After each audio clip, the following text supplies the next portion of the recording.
मेहरबान दोस्तों, आज है 3 सितंबर और 3 सितंबर 1940 को एक ऐसी हस्ती का, एक ऐसी शख्सियत का जन्म हुआ था जिसकी प्रतिभा ने, जिसकी कलाकारी ने ऐसी ऐसी रचनाएं हमें दी हैं, ऐसी ऐसी कंपोजिशंस दी हैं कि जब तक हिंदी फिल्म संगीत मौजूद है तब तक ये हस्ती, ये शख्सियत मौजूद रहेगी। अपने संगीत के माध्यम से, अपने गीतों के माध्यम से। आज जन्मदिन है महान संगीतकार, माइस्ट्रो, गुरु श्री प्यारेलाल जी का। जोरदार तालियों के साथ स्वागत।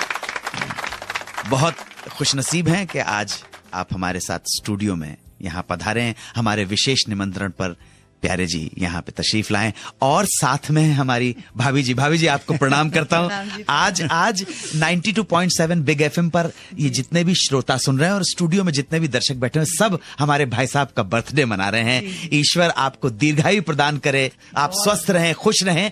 और आपने जो संगीत दिया है वो तो ताजिंदगी तक हम चले जाएंगे, परंतु प्यारे भाई का संगीत हमेशा रहेगा। जब तक भारत रहेगा तब तक प्यारे भाई रहेंगे, ऐसा मेरा मानना है। अन्नू कपूर जी, ये आपकी महानता है, आपका बड़प्पन है। जो संगीत के लिए जो आप कर रहे हैं, बहुत कम लोगों को इस बात की मतलब मालूमात है कि संगीत के लिए आप इतना बड़ा काम कर रहे हैं कि आज नहीं, ये बरसों तक लोगों को सीखने के लिए। मुझे सबसे बड़ी खुशी ये हो रही है कि आपने आज के दिन याद किया है, तो आज आपको मेरा प्रणाम। लेकिन आपको सिर्फ मेरा प्रणाम नहीं, लक्ष्मीकांत प्यारेलाल की तरफ से आपको मेरा नमन, प्रणाम। Thank you.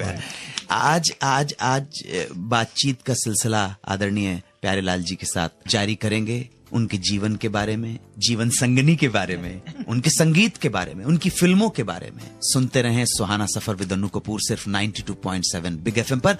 Happy birthday to you, happy birthday to you, happy birthday dear प्यारे भाई, हैप्पी बर्थडे टू यू। जीवेत शरदा शतम। आप यहाँ आए वही काफी है। 3 सितंबर को पैदा हुए थे 1940 में। सारी जानकारी ये मिलती है कि 3 सितंबर 1940 को आपका जन्म गोरखपुर में हुआ था। क्या कहना है आपका? बहुत अच्छी बात कही आपने। अभी अन्नू कपूर जी, एक्चुअली आपको बताऊं, जो बात सच है जी, वो ऐसा है कि मेरा जन्म 1940 में बॉम्बे में हुआ है। लीजिए। तो मतलब जो इंटरनेट के ऊपर जानकारी है वही एकदम गलत है। आज स्वयं माइस्ट्रो के मुंह से आप सुन रहे हैं कि प्यारे भाई का जन्म, इंटरनेट के ऊपर जितनी जानकारी है बिल्कुल गलत है। 3 सितंबर 1940 को गोरखपुर उत्तर प्रदेश में नहीं हुआ था। अभी अभी माइस्ट्रो गुरुदेव ने कहा है कि जन्म बॉम्बे में हुआ था। बॉम्बे में कहां पर? बॉम्बे में वाडिया हॉस्पिटल बरेली में है, वहाँ पे जन्म हुआ था मेरा। और सबसे अच्छी बात बताऊँ आपको जी, कि मुझे बड़ी खुशी है कि मेरा छोटा भाई भी है, वो भी वाडिया में सेम वार्ड में वो पैदा हुआ था। शुभ नाम उनका? गणेश। गणेश जी, जी जी। तो गणेश जो हमारे रहे हैं, इनके बारे में हम जरूर बात करेंगे। बिल्कुल बिल्कुल। अभी कुछ बात करने के लिए मैं आपके साथ बात करना ऐसा है कि बहुत चीज सीखने को मिलती है हमको। मैं झूठ नहीं कहूँ आपसे, क्योंकि मैं हमेशा जब सुनता रहता हूँ आपको, तो मैं हमेशा ये देखता हूँ कि आप कोई भी चीज को इतने सही ढंग से सबके सामने, और ये नहीं है कि सिर्फ मतलब खाली बातों में बताएं, वो बातों में बता के, गा के, और उसकी पोइट्री क्या है, शायरी क्या है, उसका मतलब, ये चीज बहुत कम लोगों में है जो आप में है। Thanks to you. मैं कह रहा हूँ लक्ष्मी प्यारे ने इतना सुरीला संगीत दिया है कि गूंगे को भी गूंगे को भी जो संगीत गाना गवा दे, वही लक्ष्मी प्यारे का संगीत है। पहली बार कब याद है कि संगीत की तरफ झुकान हुआ? देखिए, घर में तो था बराबर, लेकिन एक मन में सोचने से क्या होता है। लेकिन पहली बार वायलिन उठाया पिताजी के कहने पर, कुछ याद है आपको? बिल्कुल अच्छे से, बिल्कुल। मुझे एक चीज तो आप बिलीव करेंगे, मेरे पिताजी ने हर एक चीज लाके, मतलब मुझे एक बुक दिया था बुक, उसको हम बोलते ट्यूटर म्यूजिक का, वो दे दिया था और कहा कि तुम ये लेके और लिखते बैठो। तो समझिए आप बिलीव कीजिए कि 3-4 महीने में मुझे उन्होंने कंप्लीट नोटेशन के बारे में सिखाया। तो मुझे पिताजी ने रंजीत स्टूडियो में मुझे नौकरी दिला दी थी एज वायलिनिस्ट सोलो। जी जी नहीं, सोलो नहीं है सबके साथ। अच्छा। सब म्यूजिशियन होते थे, कॉमन म्यूजिशियन। जी जी हाँ, 120 या 80 कुछ था, मिलता था मुझे जी। पहले जब बजाया रिकॉर्डिंग पे जाए वो रंजीत स्टूडियो में जोगन पिक्चर का बजाया था। रंजीत स्टूडियो में हमारे आदरणीय प्यारेलाल जी ने पहला टेक बजाया। फिल्म थी जोगन, स्टारिंग दिलीप कुमार साहब और नरगिस जी। आदरणीय मित्रों, आज 3 सितंबर है और हमारे साथ मौजूद हैं माइस्ट्रो, ग्रेट संगीतकार आदरणीय श्री प्यारेलाल जी। लक्ष्मी प्यारे की जोड़ी को परिचय की कोई जरूरत नहीं है, सूरज को दीपक दिखाना है। आज उनका बर्थडे सेलिब्रेट कर रहे हैं, साथ में भाभी जी भी मौजूद है। भाभी जी, एक बार फिर आपका स्वागत करता हूं। ये आपने बताया कि जोगन फिल्म से शुरुआत हुई, बिल्कुल चला जी था। हाँ, तो जी। बहुत अर्ली आपने फैमिली की जिम्मेदारी संभाल ली थी। तो आप बिलीव करेंगे जी। मेरे पिताजी ने कम से कम नहीं तो 1,500 के ऊपर लोगों को वेस्टर्न न्यूट्रिशन फ्री, मतलब पैसे का भी नहीं लिया उन्होंने। ओह माय गॉडनेस, 1,500 आज फिल्म इंडस्ट्री के जो म्यूजिशियन हैं उनको पिताजी ने सिखाया। और वो कैसे बताऊं आपको, गैरेज के अंदर लड़का काम कर रहा है, वो लगा ठीक लग रहा है, इधर आ, तुम्हारा नाम क्या है? मेरा नाम सुरेंद्र है, आ जा इधर। और आज हम जो भी बने हैं सब उनकी बदौलत बने। और उसके बाद में फिर सिम्फनी ऑर्केस्ट्रा ज्वाइन किया हमने, फिर लक्ष्मी जी की हमारी जान पहचान हुई, साथ में हम काम करते थे। बात काट नहीं रहा, अरे ये जोड़ीदार से पहली बार कब मिलना हुआ, ये कुछ याद है अगर बताना? बिल्कुल, आपने जो कहा वो एक क्रिकेट के मैदान में, जी। लेकिन वो मैदान नहीं था, वो सड़क थी जी। रोड के ऊपर जी। 3 पत्थर रखे हुए हैं जी। और वो बैट है, वो पीछे टूटी हुई है, आधा है उसमें नहीं है, और वो लेके हम खेल रहे थे जी। और लक्ष्मी जी भी आ गए जी। बोले मैं भी खेलता हूँ, आना तुम भी आ जाओ तुम खेलने के। हाँ। क्योंकि उस वक्त वहाँ पे एक स्टूडियो था, एक था फेमस महालक्ष्मी में, और ये फेमस कैडल रोड। जी। तो आपको पता लग गया कि ये जो मेरा जो दोस्त बन गया, ये भी संगीत का खजाना भरा पड़ा। बिल्कुल, मैंने मतलब ये बातें सब बात की है। मैं बजाता था वायलिन, मेरे हाथ में वायलिन जी, लक्ष्मी जी मैंडलिंग, तो लक्ष्मी जी यहाँ बगल में वायलिन मैंडलिंग पकड़ के आते थे। अच्छा। तो मतलब ये भी इंस्ट्रूमेंट था, मैं भी बजाता हूँ। तो जोड़ी जम गई और साथ में घूमना, और ख्वाब बहुत देखते थे हम लोग। अच्छा। और हमेशा हम बोलते ना कि अच्छा सुनो अच्छा देखो, ये सच्ची बात है जी। उस टाइम लक्ष्मी हम जब बैठते थे, समुद्र किनारे ही घर था हमारा, वहाँ सब निकल जाते थे शिवाजी पार्क में, वहाँ बैठे, तो हम ये सोचते थे हम प्लेन में बैठे हुए हैं। अच्छा जी, बिल्कुल, समझे ना। और उस टाइम पे शेवलेट गाड़ी थी जी, शेवलेट ब्यूक, वो गाड़ी हमारे पास में है। और हम लोग, मैं बजा रहा हूँ सिम्फनी, और लक्ष्मी क्लासिकल प्लेयर है। अच्छा। हाँ, मैंडलिंग के अंदर पहला आदमी है वर्ल्ड के अंदर जो मैंडलिंग में क्लासिकल बजा रहा है। ओ यार। हाँ, नहीं ये अब सोच रहे हैं सर। अच्छा, ये है। अच्छा, सपने थे, ये सपने हैं। तो ये जो है, ये चीजें आगे आस्ते आस्ते, और फिर हम चलते गए। फिर लक्ष्मी जी ने मुझे, मैंने पहला अरेंजमेंट जो किया था वो बाल साहब के साथ किया था, 2 गाने हमने ये अपना रेडियो स्टेशन के लिए किया था जी। वो था वो दरे डारा दारा दा, मुझे बोल याद नहीं। तीनी सांझा सखे मिला लिया, क्या बात है।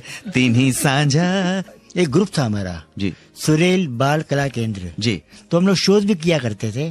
तो उसमें बाल साहब गाते थे, हृदयनाथ जी, उनकी बड़ी बहन मीना जी, मीना ताई बिल्कुल, और उषा ताई जी। तो ये सब तीनों गाया करते थे और हम बजाते थे जी। कहते हैं ना कि जिस दरख्त के ऊपर फूल लद जाते हैं, फल लद जाते हैं, वो झुक जाता है, वो झुक जाता है। ये आपका बड़प्पन है, ये आपका म्यूजिक तो शाश्वत म्यूजिक है। यहाँ तक अभी तक हमारे श्रोता जान चुके हैं आपने दोनों दोस्त बन गए, जोगन से शुरू हुए, उसके बाद तीनी सांझा सखे मिलियालय में दोनों ने एक साथ पहली बार बजाया। हाँ। फिर कल्याण जी, आनंद जी भाई के असिस्ट हुए, और जब फूल खिले और छलिया में आप दोनों ने काम किया।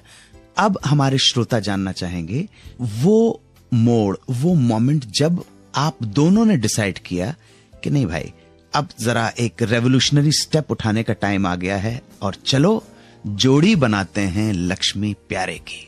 आप बहुत अच्छी बात कही आपने, और ये पूरा श्रेय जाता है लक्ष्मीकांत जी को, क्योंकि मैं तो सोच रहा था मैं जाऊंगा फॉरेन कंट्री और ये सब है। लक्ष्मी ने बोला छोड़ो ये सब। नहीं, ऐसा क्या रीजन हो गया था कि आप फॉरेन जाने की क्योंकि मैं अपना बचपन से मैं सिम्फनी ऑर्केस्ट्रा जाता था, सिम्फनी जी। तो उस जैसे आज है SOI करके है जी। सिम्फनी ऑर्केस्ट्रा ऑफ इंडिया जी। ऐसे उस जमाने में BSO था, बॉम्बे सिम्फनी ऑर्केस्ट्रा जी। और मेड्रिगल सिंगर्स मिस्टर परन ज्योति जी। उनका था।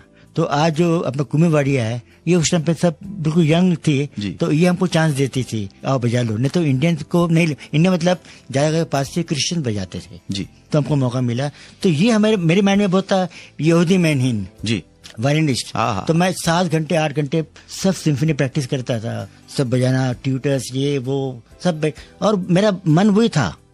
मैं अपना रिकॉर्डिंग में जाता था तो मैं भी अगर जैसे गैप पड़ता था तो कोई चाय पीने जा रहा है तो मैं अपना सिम्फनी का कोई भी म्यूजिक बजा रहा हूँ। तो ये बहुत प्रैक्टिस किया मैंने। फिर लक्ष्मी जी ने मुझे कहा कि बहुत हो गया तुम्हारा सिम्फनी, ये तुम्हारे पास रहने दो, अभी हम लोग क्या करते हैं नोट छापो बस। और सही बिल्कुल, और वही है क्योंकि लक्ष्मी जी हमेशा कहते थे पहले काम करो फिर नाम होगा, फिर दाम तो मिलने वाला है। बिल्कुल मिलेगा और खूब मिला। तो हाँ जी, बिल्कुल जी। तो फिर वहां पर जब उन्होंने कहा तो हमको अच्छे से याद है मुझे, हम लोग वहाँ बैठे थे, श्री रामचंद्र जी का कुछ काम चले, रिकॉर्डिंग चल रही थी, तो नीचे बैठ के होटल, छोटा होटल था, वहाँ बैठ के हमने डिसाइड किया कि भाई हम लोग म्यूजिक करेंगे और मैं बाहर नहीं जाऊंगा और हम दोनों बैठ के लक्ष्मीकांत प्यारेलाल के नाम से म्यूजिक करेंगे। तो ये जाता क्रेडिट किसको, कल्याण जी आनंद जी को। अच्छा। क्योंकि कोई भी कंपोजर ऐसा नहीं दिखा मैंने जी। जो अपने नाम के साथ में अपने असिस्टेंट का भी नाम नीचे दे। वाह। ये सिर्फ कल्याण जी आनंद जी का ग्रेट, उनका बड़प्पन जी, और देखिए उनको कितना वो था खुद पे कि हम कल्याण जी आनंद जी हैं जी। तो ऊपर संगीत मतलब म्यूजिक बाय कल्याण जी आनंद जी, नीचे असिस्टेंट्स लक्ष्मीकांत प्यारेलाल। तो ये फर्स्ट टाइम वो नाम लक्ष्मीकांत प्यारेलाल देखा ना। क्या बात है, क्या बात है। मतलब वो नाम जो देखने को मिला लक्ष्मीकांत प्यारेलाल जी, वो वहाँ पे हम फर्स्ट टाइम हमने देखा जी, है ना। बिल्कुल सही। तो आप दोनों ने डिसाइड कर लिया कि अब हम इंडिपेंडेंट म्यूजिक देंगे। ये बात सबसे पहले किसको बताई? शादी कब हुई भाभी जी? तब शादी हो गई थी? नहीं तब तो नहीं हुई। नहीं तब कहाँ हुई? ये जो है ना जी, अभी आपको मैं एक खास बात बताऊं आपको जी, ये बड़ी फैन है जी शंकर जी जयकिशन जी की। अरे बाप रे। हम तो बाद में आए, हमको तो बाद में वो शादी की बात छोड़ दीजिए, लेकिन ये, और अभी मैं आपसे कहूँगा कि आप इनसे कहिए बहुत अच्छा गाते हुआ ना जो शंकर जी जयकिशन गाना है तेरा मेरा प्यार अमर, तो आप कहिए वो सुनाए प्लीज भाभी जी, प्लीज प्लीज। देखिए आज तो भाई साहब की बर्थडे है, कोई सुन लो। तेरा मेरा प्यार अमर, क्यों मुझको लगता है डर, जीवन साथी बता, दिल धड़के रह कर। जैसे ये अपना मतलब भगवान ने इनका और मेरा जो लिख के भेजा है, ऐसे ही लक्ष्मी का हमारा भी लिख के भेजा। मैं ये पूछना चाहता हूँ कि आपके बारे में लता जी ने कहा था, जबकि मेरा ऐसा मानना है कि जाने अनजाने में बेशक आपको पता नहीं होगा, लेकिन आपके जो बेस्ट म्यूजिक है उसके अंदर, और वो बेस्ट म्यूजिक कोई 100 नहीं है, 200 कंपोजिशन नहीं है, 500 नहीं है, सैकड़ों हजारों हैं। अगर मैं हजारों नहीं तो 1000 तो मैं ही गुनगुना सकता हूं। उसमें कहीं ना कहीं इस देश की मिट्टी की खुशबू है, और उसी मिट्टी की खुशबू में पता नहीं कहां से, कभी पंजाब से लेके आए, कभी महाराष्ट्र से लेके आ गए, कभी गुजरात से लेके आ गए, और वही चीजों को आपने इतना खूबसूरत तरीके से कंपोज किया। तो ये लता जी ने ये क्यों कह दिया था कि अच्छा है शायद आपको लकी हो के क्लासिकल म्यूजिक नहीं आता, आप क्यों? नहीं, मैं बताऊं आपको, जो आपने बात की म्यूजिक के बारे में, ये सब का जो है एक चीज मैं जरूर सबसे कहना चाहूंगा कि लक्ष्मीकांत जी ये जो सब चीजें जो बता रहे हैं आप कि ये इंडियन म्यूजिक के बारे में, फोक, ये सब का निचोड़ जो है ये सिर्फ लक्ष्मीकांत जी हैं। मैं सच बता रहा हूँ आपको, क्योंकि लक्ष्मी जी को इतना शौक रहा है, और उन्होंने क्या थोड़ा क्या है उन्हें सीखा था पूरा, क्योंकि हुसैन लाल जी के साथ भी थे, उनके और गुरु थे बाल मुकुंद जी करके जी, तो इंडियन क्लासिकल वो जानते थे। तो लक्ष्मीकांत जी को क्या ना, और फोक म्यूजिक का लक्ष्मी जी को और क्योंकि हम लोग बहुत बड़े फैन रहे हैं शंकर जी, जयकिशन जी के। जी। There is no doubt. मुझे लगता है भाई साहब के लता जी ने जो बोला कि तुम लोग लकी हो कि तुमको क्लासिकल म्यूजिक नहीं आता, तो इसलिए शायद बोला उन्होंने कि क्लासिकल म्यूजिक के फिर दायरे में आप बिल्कुल बंध जाते, है ना, फिर आप बाहर निकल के एक्सपेरिमेंट नहीं कर पाते, इनोवेशन की कमी हो जाती। और ये आपका बड़प्पन है, हमारे प्यारेलाल जी का बड़प्पन है कि अपने पार्टनर को इतना बड़ा क्रेडिट देते हैं, बहुत आपका बड़प्पन है। लेकिन मैं आप सभी दर्शकों को एक बात बताना चाहूंगा कि जब प्यारे भाई ने, लक्ष्मी जी ने जब कंपोज किया, ऐसा ही नहीं कि सिर्फ फोक को कंपोज किया, आपको याद दिलाना चाहूंगा इंतकाम का वो गीत, आ जाने जा, क्या बात है। आ मेरा भी हुस्न जवां जवां जवां, तेरे लिए आस लगाए हो जालिम आ जाना। यही नहीं है, सुनिए आप, कि जाने अनजाने में देखिए, दूरी न रहे कोई आज इतने करीब आओ, क्या बात है। मैं तुम में समा जाऊं। एक कंट्रोवर्सी आ गई कि आप दोनों के बीच में मनमुटाव हो गया। इतने साल की जोड़ी, साथ, सानिध्य, क्या क्या दिन देखे, क्या क्या कंपोजिशन बनाई। अगर उचित लगे, अगर आपको जचे, मन कर रहा हो तो बताएं, और मन नहीं कर रहा हो तो कोई बात नहीं। आज तो आपका बर्थडे मना रहे हैं। बिल्कुल, मैं बताता हूँ आपको, इसके अंदर जो बात है कोई नहीं है, इसमें पंचम और निखाद जी 3-4 हफ्ते के लिए, मतलब 1 महीने के लिए जी हम एक दूसरे बात नहीं किए जी। वो हमारी लाइफ में हमने दूर रहे। बाकी हर एक दिन सिर्फ संडे छोड़ के लक्ष्मीकांत और प्यारेलाल साथ में ही रहते थे जी। सुबह 10 से लेके 3 बजे तक, जी। शाम को 6 से लेके 10 बजे तक, तो हम साथ में रहते थे। ये सिर्फ 1 महीना हम लोग, समझ 3 हफ्ते 1 महीना, उसके अंदर पंचम और निखात जी। तो पंचम निखात क्या है? पानी जी, पानी पानी। तो दुबई में हम शो कर रहे थे जी। तो अभी दुबई में शो चल रहा था हम लोग का, तो दुबई से हम लोग वहाँ पे शो के लिए गए और इंटरवल के अंदर हम तो दोस्त हैं, हमेशा साथ में हैं। मैं लक्ष्मी बोला, यार पानी मुझे पीना था यार, कोई मिल नहीं रहा, तुम जानते हो यहाँ पे, तुम बोल दो किसको। तो लक्ष्मी बोला ठीक है, और जो हम बात करते हैं ऐसे ही पानी, तो मैं लक्ष्मी बोला, तो लक्ष्मी ठीक है, अब मैं बोल देता हूँ, पानी मिल जाएगा। तो उसका इंटरवल हो गया, फिर शुरू हो गया, फिर गाना अब चलते रहे, 5-6 गाने हुए, उसके बाद में शो खत्म हो गया। शो खत्म हो गया, वहां से लक्ष्मी निकल के अपने चले गए, मैं और चले गया, मैं मेरी वाइफ। तो सुरेश वाडकर वहाँ खड़े थे, तो सुरेश वाडकर के हाथ में पानी की बाटली थी। तो मैं लक्ष्मी बोला था, लक्ष्मी भूल गया, ला पानी लिया मुझे। तो मैंने सुरेश से ये पानी लिया और पानी पिया मैंने, और नीचे गया। तो नीचे जाके मैं क्या देख रहा हूँ कि लोग बैठे हुए हैं, ड्रिंक्स चल रहा है जी। और पानी की बोतलें रखी हुई है और ड्रिंक्स भी रखे हुए हैं। तो मैं ऐसे उसमें बोला, मतलब मेरे मन में कुछ, मतलब कुछ ये नहीं था कि मैं उसको बोलूं। मैं सिर्फ लक्ष्मी ऐसे हंसते हुए बोला, यार मैं तुझे बोला था पानी चाहिए, और यहाँ तो बैठ के सब पानी पड़ा, तुम याद नहीं तुमको? तो किसी आदमी ने बीच में बोल दिया, क्या लक्ष्मी जी आपको पानी पिलाएंगे? मैं बोला ऐसा मेरा मतलब नहीं था, मेरा मतलब था बोलने के लिए, मैं बात किया, और लक्ष्मी बुरा भी नहीं लगा वो, लेकिन वो कुछ बात ऐसी निकली, लोगों ने भड़का दिया। जी। तो वो एक बात निकली थी, तो बहुत छोटी बात थी, और एक गाना रिकॉर्ड करना था हमको। तो बख्शी साहब और हमारे सुभाष घई जी मिले और जयम प्रकाश जी आए थे, इन्होंने बोल के और वो गाना कंपोज किया। फिर मैंने हंस के कहा, अब भी पानी मंगाओ, और पानी मंगाया। मैंने लक्ष्मी को हार पहनाया, लक्ष्मी ने मुझे हार पहनाया, और लक्ष्मी ने मुझे पानी पिलाया। ये बात है मैं स्टूडियो की, मैं बिल्कुल बना के नहीं बोल रहा हूँ, ये बात है जी। इतनी सी बात हुई थी, लेकिन इसको खामा का इतनी बात को वो बढ़ा दिया था। हाँ, लोगों को तमाशा दिखाने की आदत है, मसाला चाहिए दुनिया में। तो लोग क्या कर रहे थे, इसको मतलब थोड़ा ये बात को जरा सीरियस बना दिया था जी। मैंने भी कहते वक्त इसको जरा लाइट करके बताया आपको। खाली बात ये थी पानी की कि लक्ष्मी, मैंने इंटरव्यू में कहा था पानी नहीं है, तो मैंने जब शो खत्म हुआ मैंने कहा, भाई मैं तुम पानी तुम कहाँ निकल गए, यही मैंने कहा था जी। और उसके पे लक्ष्मी ने कुछ बोला भी नहीं, क्योंकि लक्ष्मी ने अपने लाइफ में मुझे कभी नो वर्ड तो बोला ही नहीं। जी, तो वो आप बताइए कि वो कौन थी सिंगर जो उठा लेती थी आपको और बिरयानी और 2-2 चिकन खा के फिर गाना गाया करती थी? जी देखिए कमाल है। जी जी। अरे हमारे रेशमा जी, जी। क्या प्यार उनका। और आप देखिए लक्ष्मी प्यारे दोनों को 2 हाथों में उठा लेती थी अपने गले से लगा के। प्यार, ऐसे प्यार हमारी बड़ी बहन। और उसके अलावा एज एन आर्टिस्ट, और उनकी आवाज, उनका जो मतलब हम बोलते हैं इसको बोलते आल्टो वॉइस। जी। तो ऑल्टो वॉइस के अंदर जो उनके जो सिंगिंग, और हमने तो बहुत कुछ सीखा उनसे कि बोल जो अपने जैसे कहने का उनका था अंदाज, बोलों की अदायगी, कमाल रेशमा जी।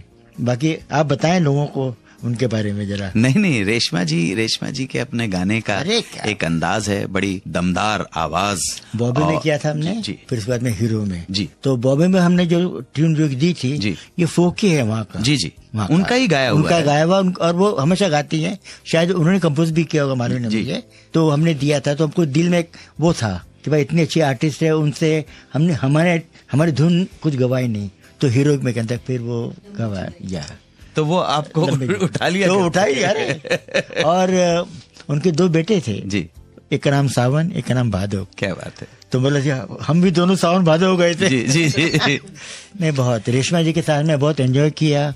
She is great lady. भाई साहब, आप हमारे स्टूडियो में पधारे। भाभी जी आप आई, बहुत बहुत आभारी हैं। अब हम तो छोटे लोग हैं, हम क्या कहें, आपका आशीर्वाद मिले और आप स्वस्थ रहें, दीर्घायु हो, इसी की कामना है। मेरे मेहरबान दोस्तों, आज बर्थडे सेलिब्रेट किया, जन्मदिन की शुभकामनाएं मनाई। हमारा सौभाग्य था कि खुद आदरणीय श्री प्यारेलाल जी हमारे स्टूडियो में पधारे, साथ में भाभी जी। जोरदार तालियों के साथ हैप्पी बर्थडे।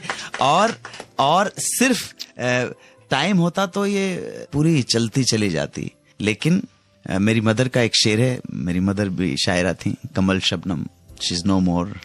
3 साल हो गए हुए उनको। उनका एक शेर सुनाना चाहूंगा कि ये शबाब, ये हवस और 1-2 बरस, तिश्नगी में लुत्फ है, बूंद बूंद को तरस।